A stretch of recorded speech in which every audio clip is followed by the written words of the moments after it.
Hey everybody, welcome to the Tabletop Spotlight. I'm Adam. And I'm Matt. We're from Bowls, and we're here to talk to you today about some cool stuff that happened to us in the tabletop Some space. very cold stuff that happened, because we had a pretty rough... In case you're unaware, we are in Austin, Texas. We are. We had a pretty rough ice storm blow through here. It's all... Texas basically had one go through. Yeah. It wasn't as bad, I think, everywhere, but... I don't know what other cities are up to, but we got it pretty bad down here. Funny fact about that. We wanted to take last week off anyway because Matt was going to go out of town. Right. But then the Ice-pocoplyse happened. Matt, how'd that go? So, this is not really tabletop-centric news in any sort of way, but I will try to get through this emotional roller coaster kind of quickly. So, that was the plan. I was going to a roller derby tournament in Phoenix. Yep. And I had a flight leaving on Thursday. And then it was that day, or I think it was like Wednesday night. Wednesday, yeah. Yeah, that like everything like really got bad. And my flight got canceled completely. Then they rescheduled me for Friday at like 10 a.m., something like that. So I had been without power, like a lot of us had for, because it was Wednesday morning that everything got bad. Because I lost power Wednesday morning. So I didn't get a ton of sleep, and then for whatever reason, Friday at probably like 1 a.m.-ish, my power came back on for a little.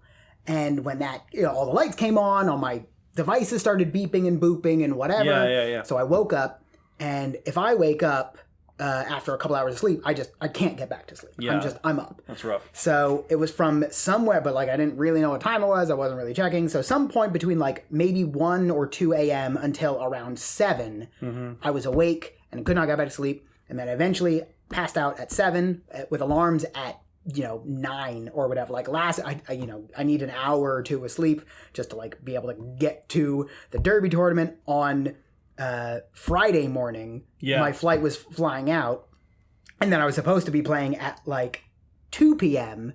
So I was gonna miss the first game anyway, but then I also ended up just sleeping through my alarms because I was only sleeping for like 2 hours after being awake all night. So I ended up missing my flight, not going to the tournament, and I am still waiting to see if American Airlines will refund my ticket. But so it was a very emotionally distressing for a number of reasons. That sucks. But yeah, I mean it's a bummer, but that's life, I guess. Yeah.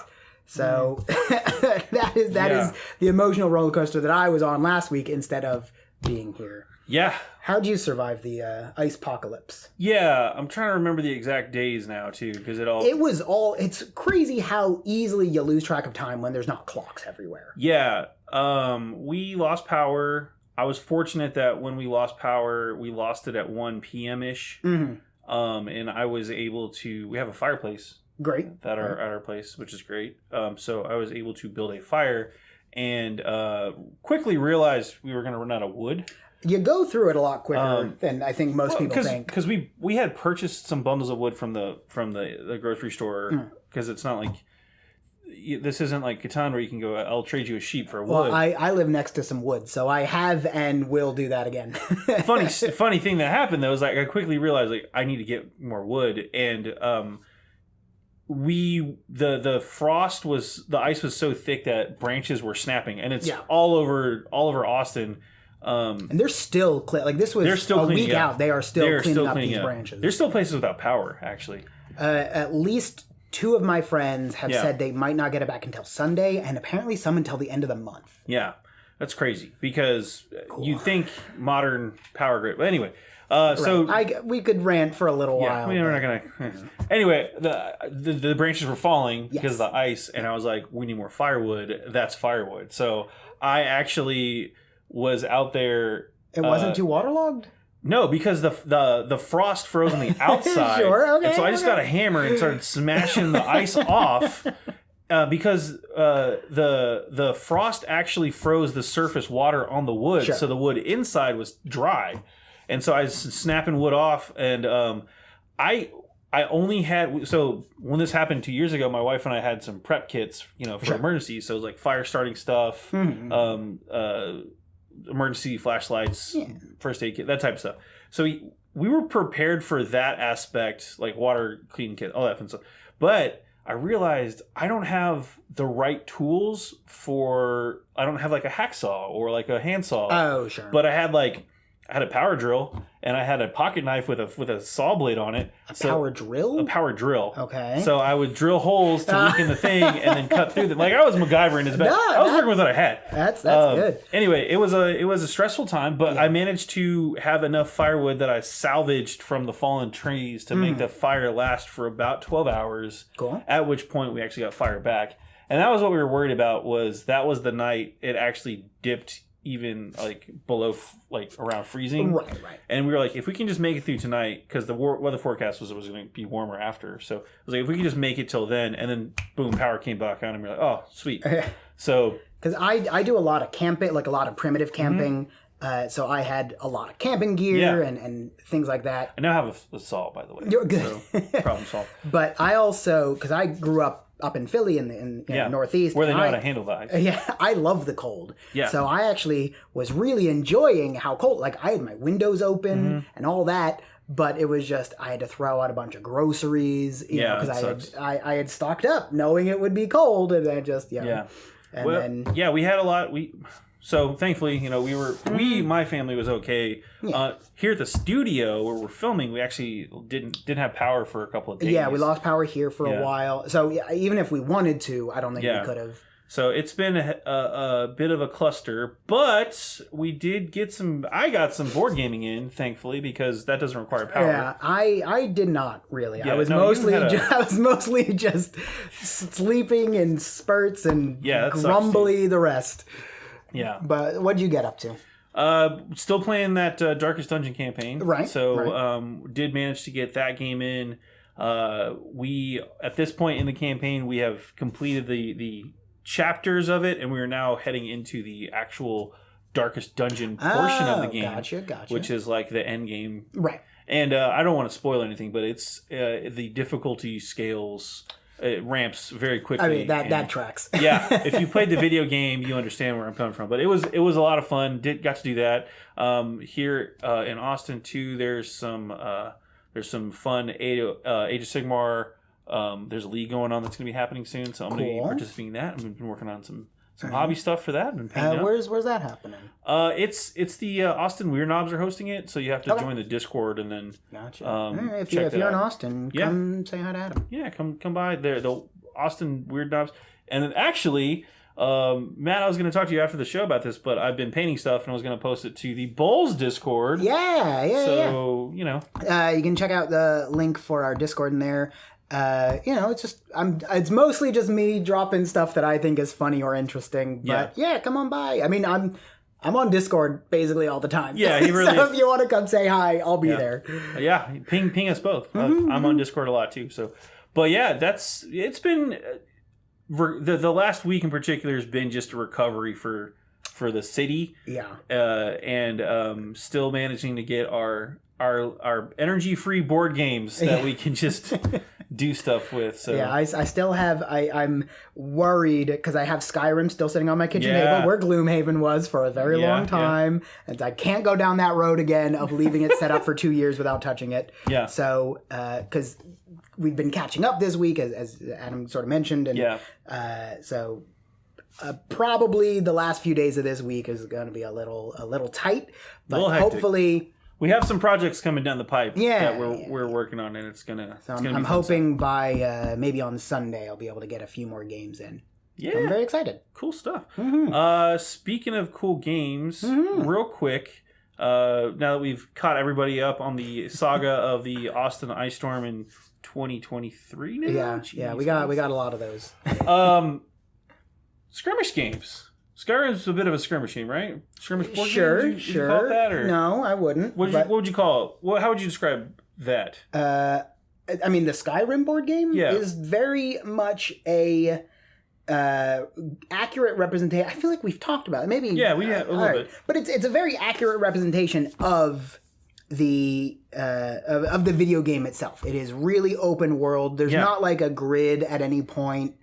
Its combat is very much just dice rolling. Yeah. So you have miniatures though, right? You have miniatures, but I mean, it's only as far as like being able to like mark where you are Yeah. within Skyrim. Like there's not point to Okay. the only point to point is like from this city to this city. Okay, yeah.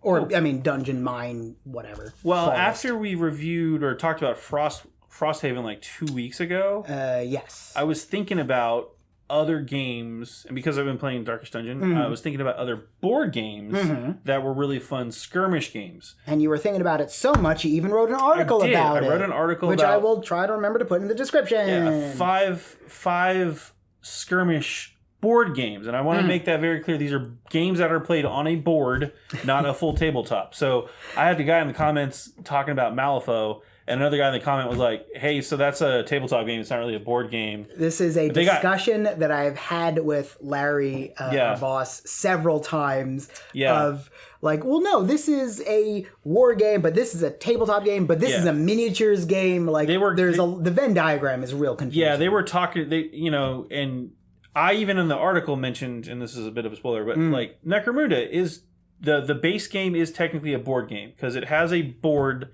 that you can play, and I'm talking about the original reprint, not the like Ash Waste version, because that does have a board. It has a place-based board, but I'm talking like that is the base to the original version is like a 2D flat board game that uses abstractions for height and line of sight and stuff like that. It's not like you can use a tape measure and stuff, and that's like the advanced mode is like you do that, but you can technically play with just the board. But I thought it was just a war game. Like I thought it was closer to like a kill team. It is. Well, it can be. The original reprint was when it was just like the Escher and the Goliath. I was like, technically this was a board game first, but now you can you move to the tabletop with it? Absolutely. Sure. Is it a bigger game than just a board game? Yes. But the reason I listed the 5 board games out you should try was because they all do something different, and they are all still skirmish games because you still have miniatures. Again, on a board, skirmish board game. So you're using your miniatures on a board to represent combat and fighting and stuff like that. But they all have other stuff that makes them really cool and unique. I'm trying to think of, do you have a favorite skirmish board game? I have a couple that I'm trying to think of, like, this is a little tangential, of what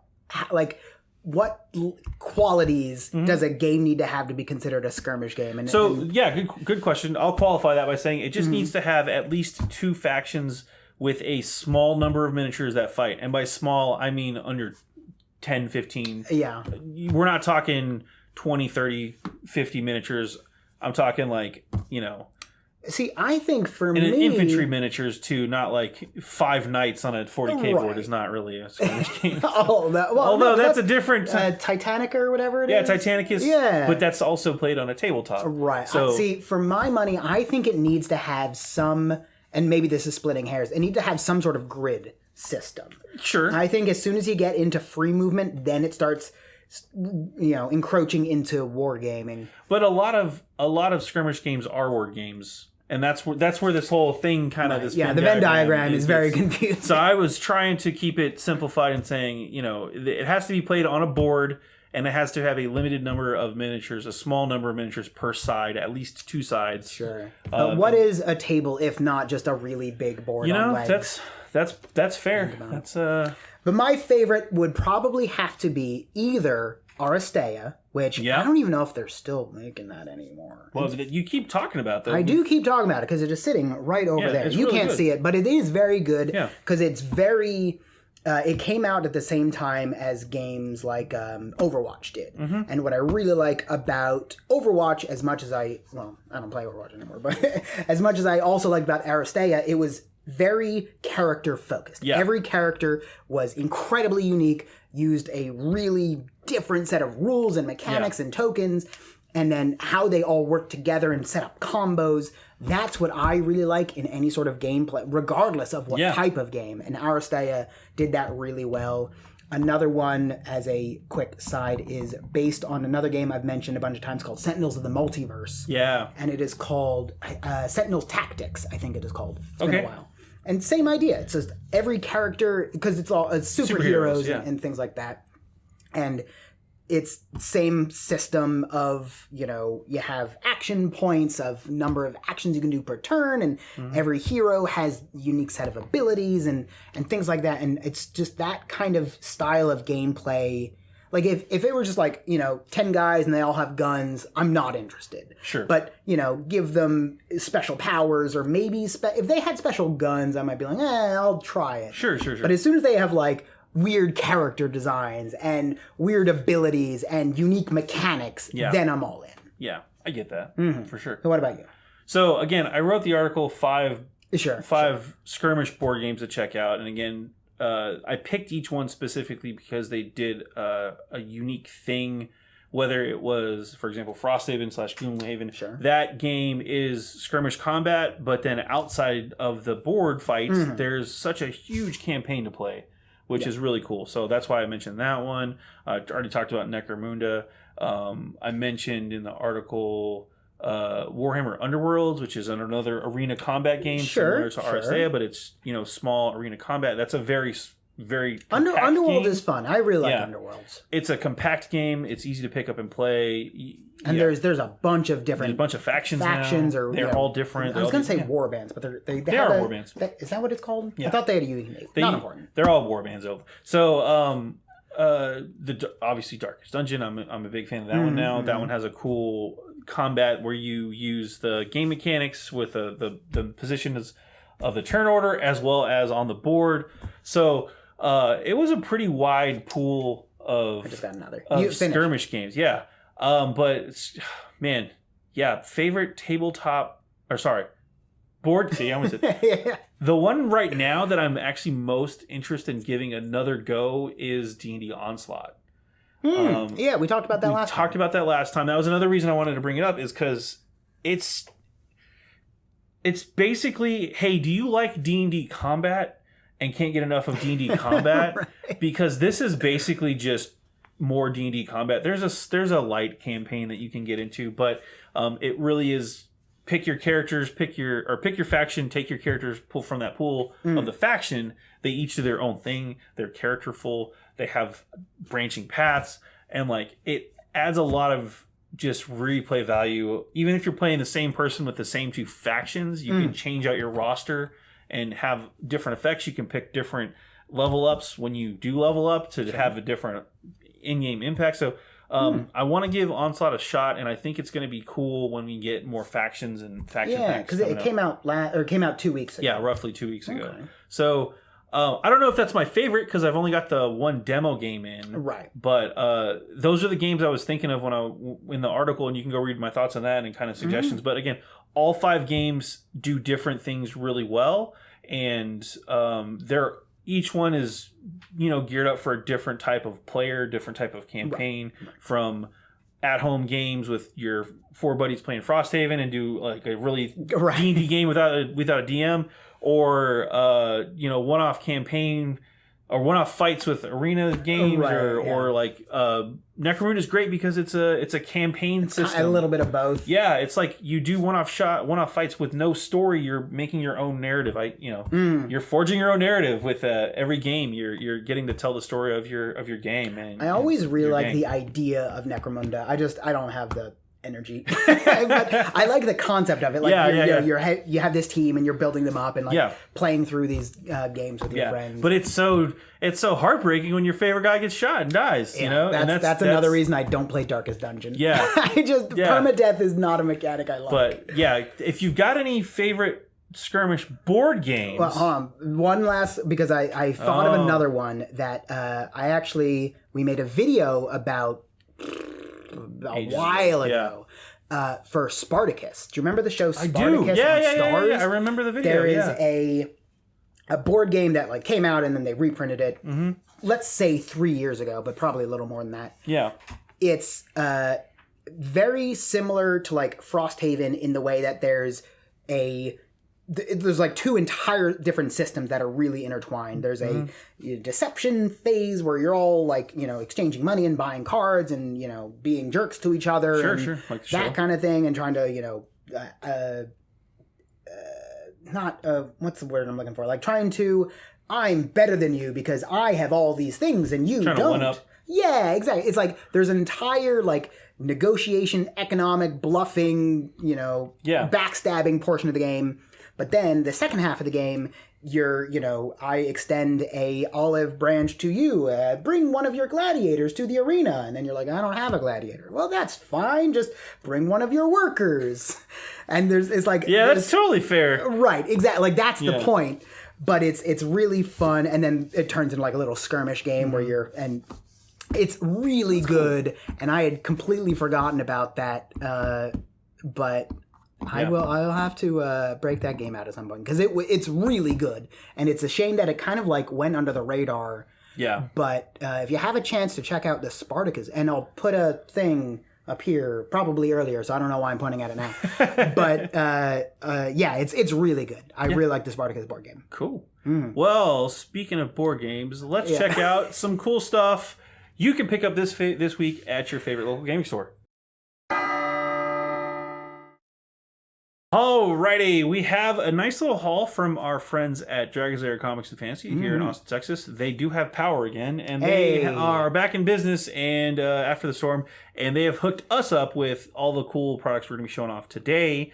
And we're going to start off with some fun stuff that I like a lot, Marvel Crisis Protocol. We have the new Agent Venom and Spider-Woman combo box, and the new Beta Ray Bill and Ulrich box.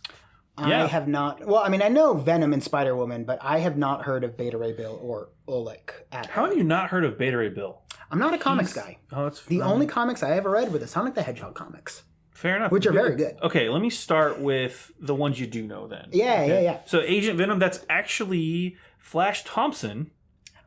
That is the bully of Peter Parker's high school bully. Oh, right. I remember from the movie. Yeah, played by Joe Manganiello. In the Toby. My God, it is. Yeah, it is. It's him. So he's got an interesting little backstory. Oh my God. Blew your mind. Yeah. So Agent Venom, if you're not familiar, that is the Venom symbiote. Yeah. Not symbiote, as they said in the terrible trailer. Symbiote. Anyway, the Venom symbiote. Now I'm going to mess it all up. Anyway, it's the Venom dude, and he has merged with Flash Thompson because Flash Thompson, after high school, joined the military, and that tracks. Yeah, he actually got wounded in Afghanistan, according to because he joined the U.S. military, went to overseas, he got injured. I think it's Afghanistan, but it's a little hazy at this point. And he joined a special forces program to merge. I don't remember. It's not Weapon X, but he joined a U.S. government program, and he actually merged with Venom and became Agent Venom. And he, for some reason, I didn't follow this comic too much, but that's his backstory. He actually ends up as being one of the cosmic guys and runs around with like the Guardians of the Galaxy and has space guns. And comics are weird. Comics are weird, but it's a fun little nod. No, that's cool. I like that. Eventually he does come back and the Venom symbiote leaves and Eddie Brock. But whatever. He gets his legs back. He actually has... He lost his legs. That's how he got injured. And it's very unfortunate. A bigger injury than I was thinking. Yeah, no, he lost both of his legs. And anyway, then there's Spider-Woman. I believe it's Jessica Drew. Yes. Spider-Woman? Yeah. I was like, Jessica Jones is not. I knew it was Jessica. Yeah, I know who that is. Yeah. Spider-Woman, she has powers, pheromone powers, and some other really cool stuff. But I don't want to get into all the comic book backstory. But that's those two. You know who those are. Yeah. Let's talk about Beta Ray Bill and Beta Ray Bill picked up Mjolnir. Yeah, there's definitely a lot of Thor aesthetic going on in what I'm seeing here. He's like Alien. I'm gonna get yelled at. He's basically Alien Thor. Okay, but Thor's technically an alien because he's got scarred. Whatever. Yeah. But he's an Corbinite. They were nearly wiped out. Beta Ray Bill is basically their champion. He got into one of those classic comic book. Two good guys meet and have to fight because they don't realize they're both good guys. And then he actually picks up... You just gotta, talk it out sometimes. Yeah, he picks up Mjolnir, and Thor's like, "Whoa! How are you doing that? Only the worthy!" Sure. And then, they become battle bros or something, and Odin's besties. Like, "You should get your own hammer." And then he battle makes besties. Yeah, he makes another hammer. It's not Stormbreaker. Stormbreaker's the axe, right? Yeah. I forgot his hammer. Oh, no. Is it on the back? Is it on the back?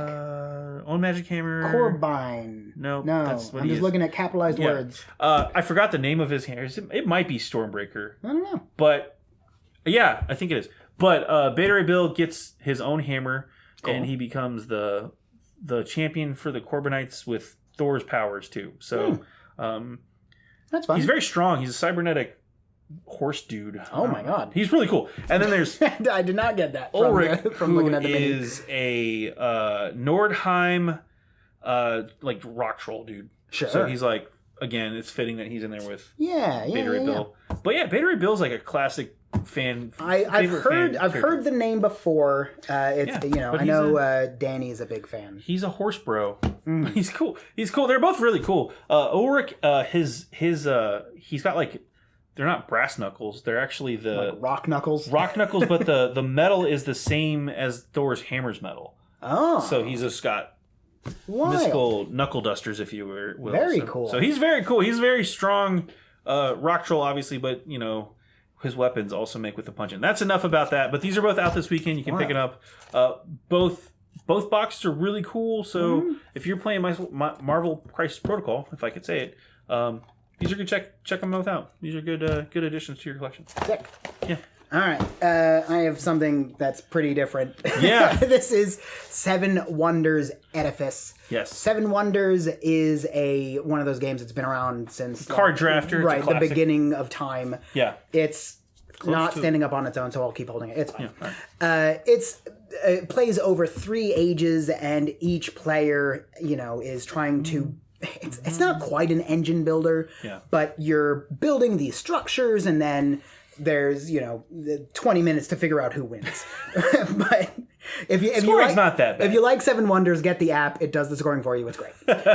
In Edifice, they add a new type of building called an edifice, which is a collaborative structure. So, for example, we want to build I think aqueduct is one of them. So it works as I would build a part of it. Oh, thank you. I would build a part of it and then... Amphitheater, I think. Amphitheater, right, yeah, sorry. And then I take a participation token. And then everyone else can also add in theirs and take a participation token.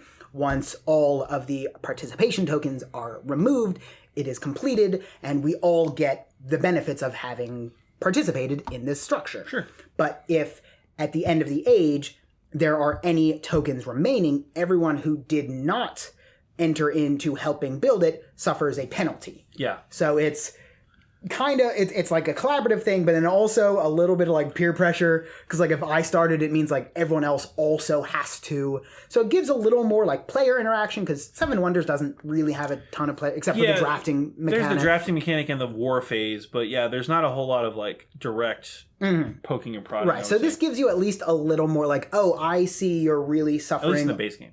Right. Like you don't get a lot of, wood and stone or whatever. And I know that the amphitheater needs a lot of stone. So I'm going to try to like, twist that knife a little bit by forcing you to have to try to also help on here. So there's, some higher level play available. There's one thing to note too, that there is one of the edifices per age gets picked. Right. Yes. So the way you actually get a token is, besides having to pay the resources, you have to complete one of your wonder projects to be able to place.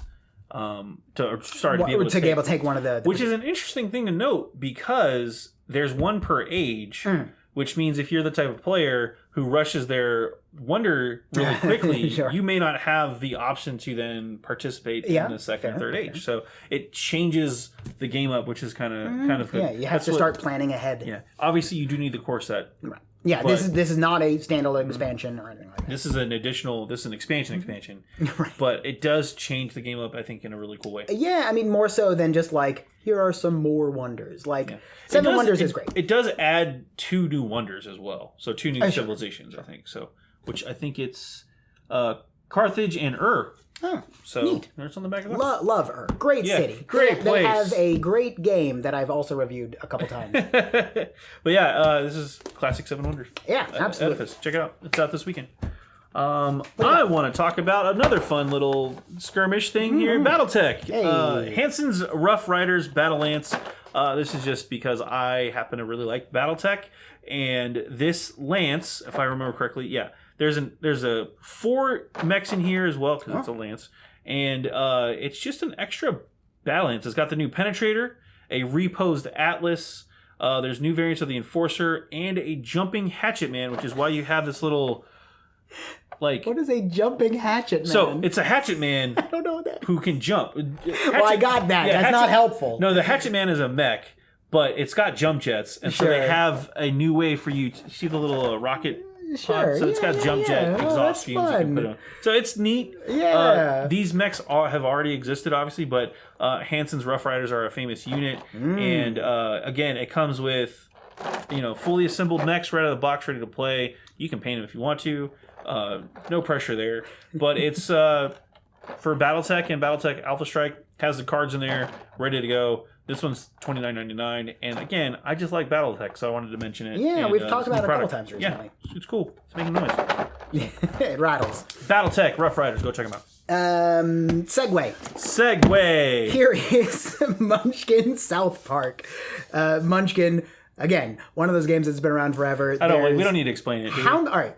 We're gonna. I will try to remember to check later. We're gonna Price is Right. How many Munchkin expansions are there? Ball. Wait. Price is Right rules. Closest without going over. Are we counting? If they have to come in a box, so not single cards, not the weird rulers. Well, dice. Like they have those little packs that were like clerical errers and like all those. Those count. That was like 10 right there. Yeah. I'm looking at Munchkin 40K right there. There's South Park. I mean, I don't know. I'm gonna ballpark it. I'm gonna go with 15. I'm going to say 15. I was thinking like 50. Oh, well, yeah, but Price is Right rules. So I'm just guessing low on purpose. Sure. Okay. Fair. That's probably you're probably. I think I'm a lot closer, and I'm not. I don't even think I'm going over. But no, and I don't even to also put me on the spot here. I don't know your rules that you're quantifying because they're going to change so that I win. Oh, yeah, okay, fair. But Munchkin is a competitive game all about backstabbing. You know how Munchkin works. I mean, we're going over it quickly just because I assume everyone knows what Munchkin is. But this is the South Park version of it. So if you are a fan of Munchkin, you could play as Mr. Mackey if you wanted. In fact, he is on the back of the box. Here, just for fun, if you have at least one ally equipped, Mr. Mackey gets -2 in combat, okay? Okay. So, you brought a friend, okay? So I don't even watch South Park anymore. I haven't seen South Park in a while, but I think it's probably still good, I assume. I don't know. I'll check it out. Spend your life addicted to smack. Hungry. I can't say that. Before we get copyright striked, that is Munchkin South Park. Okay. It's fun. Munchkin's fun. I like it. Just, play it with people who are not super competitive. That is my recommendation. I just want to do the rest of the show as Mr. Mackey now. I won't stop you as much as I would like to. I won't put us through that. Next up is the road to Innsmouth. I'm excited about. So, Matt, question. Are we pronouncing it Innsmouth or Innsmouth? Innsmouth. I come from the New England area. It is Innsmouth. I wanted to clarify. Innsmouth. Mm-hmm. Yeah. Anyway, so what is this? This is something I think you will really like because you happen to really like those escape rooms, right? I do. So this is a 1 to 4 player... I want to call it an app assisted. I don't even know how you describe this. It's 1 to 4 players. You can play solo. Game time is listed as 120 minutes. Depends on how smart you are. Ages 14 and up. In this game, it is essentially an escape room. Right. But you have to use a web browser. So you can use your phone. You can use a tablet, iPad, whatever. You can use a computer. But you have to have some sort of web interface because you're going to basically be using the collectible physical artifacts in this box to help you guide Stella Clark, one of the investigators from Arkham Horror, through the streets of Innsmouth. And if you don't know, the streets of Innsmouth are not exactly set. It's loose. It's a little wibbly wobbly, timey wimey when you get to Innsmouth. It's just kind of weird. But things get weird up there. Things do get weird up there. But they have some really cool trinkets and stuff here. I don't know if you can see on the back, but there's like you get things. Yeah, there's like a crumpled ticket. There's a postcard. There's a full color poster of the city, which doesn't change, which I'm a little bummed about. But whatever. But there's a bunch of ciphers that you have to use from within the box to help crack the clues to get through Innsmouth, and it seems really cool. It seems like it's something right up your alley. I really like the idea of this. If they keep going down the road of like making this sort of thing where it's like it's a puzzle box game, but then also there's that other element of having to go online and do whatever. Yeah. I anticipate that this one will be good. Yeah, and it will, but then they'll like overdo it. Or? No. Like once they like figure out really get into like the design of it, I think something like this could like really be something like basically an ARG in a box. Yeah, right? That's really what it is, because it provides an augmented point and click experience where you have these physical objects that you have to probably use to solve puzzles or find clues or whatever to when you're examining them, and it is that escape room ARG vibe. And you're basically going through the point and click adventure online. Yeah. I don't know. It seems really cool. It's unique for sure. I've mentioned several times. I love when any kind of game developer just like tries something weird. Yeah. And this is definitely pretty weird. And it's not just weird because it's Innsmouth, but it's weird because it's weird in its design philosophy and trying something new. And I'm very excited. And I will say this: of the app assisted style games I've played, sure. FFG and Asmodee, this is an official FFG Arkham Horror thing. That company itself has probably, in my opinion, done really the best job in integrating the apps with the game in a way that you need both, and it's not just like I don't actually need the box; I can just click around the internet. Right. And then also, like, you sort of brushed over this, but this is like official Arkham Horror. It's just it's little like because the box doesn't look very like Arkham Horror. Yeah, but like, honestly, when I was at Dragon's Lair picking up the stuff, I was like, oh, Road to Innsmouth. That sounds like a Cthulhu game. I wonder who made it. It looks like, and then I looked at it up close and I was like, wait, that's the Arkham Horror logo. Flipped it around and saw the FFG logo and was like, oh, this is an official FFG product. This is not some, somebody that got the Cthulhu license, which is I public think domain. Anyone can. Yeah, but it's very cool. I agree. I'm very interested to see if they keep making this style of game. Matt, it's 1 to 4 players. I'm just saying. Just going out there, you know what else is 1, 2... 4 players. Nice segue. Thank you. This is Agricola 15, and it is a hefty box. Yeah. Agricola is yet again one of those games that has been around forever, and it is 15 years have passed since the original game has come out. Anniversary editions. We love them. Exactly. It is so this has in it the base game, the L deck, individual farmyard boards, seasons, the X deck, and the legendary forest deck. And it's massive. It's just there's a lot of stuff. If you are an Agricola fan, or maybe if you are thinking about becoming one, this is the way to do it. I just want to read this on the back real quick. Yeah, just quick. Many game boards. 430 cards, about 200 cardboard tiles, more than 270 wooden pieces. There's a lot crammed into this box. Yeah. And it's a very solid game. It's like a engine builder, but the engine is your family, and you are working on a farm. And there's, you have to sort of cordon off your area for different things that you want to do, but then you can only do a certain amount of actions because you have you and your spouse, but then you can get kids and then they can help you work. So it's a really good game. Like, again, it's been around for 15 years. They are still making it. We always say... Yeah, if a game's been around for this long, it's got to be doing something right. If they get a reprint or second, third, fourth, 15th year edition. 15-year edition. Again, it's a great game, absolutely. And if you like Agricola, there's also Caverna, which is same but different, as just a sort of side mention. I want to point out the X deck is the dreaded and sought after X deck, mysterious, unpredictable, and revamped for the revised edition. Aliens visit our farm and cause all sorts of confusion, mind control included. Again, it's got the core game, which is more of the base game, which is more of it's the award-winning Agricola. And then it gets a little weird. You get a little weird. Yeah. But yeah, that is Agricola. It's a very, very good game. It's just I don't know how. I'm trying to think of a better way to phrase it than just it's good, because it's like comfort food of games. It's just it's never going to go out of style. It's just, anytime you're just like, I want to play something that's like not too light, but not too heavy. Agricola absolutely fills that. A couple of buddies come over and you're like, I don't know what board game to play. You can't go wrong with Agricola. Yeah, and it's the couple times that I've played it that I've like really enjoyed it, like, have something on TV. Everyone's kind of like paying half attention to both. It has that kind of vibe. There's not like real intense or anything like that. Yeah, I really like it. Get some snacks, get some drinks. Yeah. Play with your friends. Just chat while you're playing. It's a low key. It's just good. Yeah, it's absolutely. Comfort food for board game. That's a good way to describe it. And that's it, huh? Yeah, I think that's it. We've gone way over, but it's fine. Again, lots of really cool stuff out this week. Go check out all of this fun stuff. I don't know how to stack this without. No, we lost spider peoples. Yeah, sorry, venoms. Yep. And spiders.